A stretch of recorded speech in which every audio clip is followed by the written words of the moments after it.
এটা বাহিরের দিক মসজিদটির, বসুন্ধরা এম ব্লকে এই মসজিদটির কথা বলছি আমি এখন।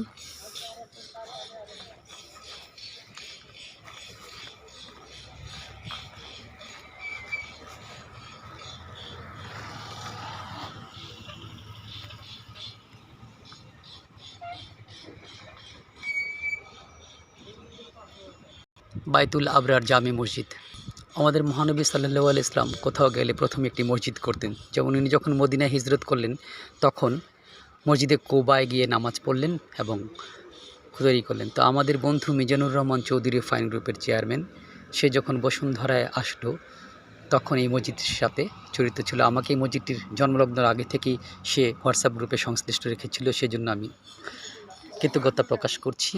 যদিও সে বলেনি, তারপর নিজের উদ্যোগে আমি এটা করছি। মসজিদটি হওয়ার আগে গাছগুলো লাগানো হয়েছিল। এখানে বসুন্ধরার অন্য ডোনাররা মিলে এই মসজিদটি করেছে। এখানে আমাদের বেশ কতগুলি প্রজেক্ট আছে ফাইন গ্রুপের। তো আল্লাহ চাহে তো আপনারা সবাই দোয়া করবেন এবং যে যেখানেই যাবেন মুসলমানরা প্রথমেই যাওয়ার পর প্রথমেই একটা মসজিদের ব্যবস্থা করে নেবেন। আল্লাহ হাফেজ, আজ এই পর্যন্তই।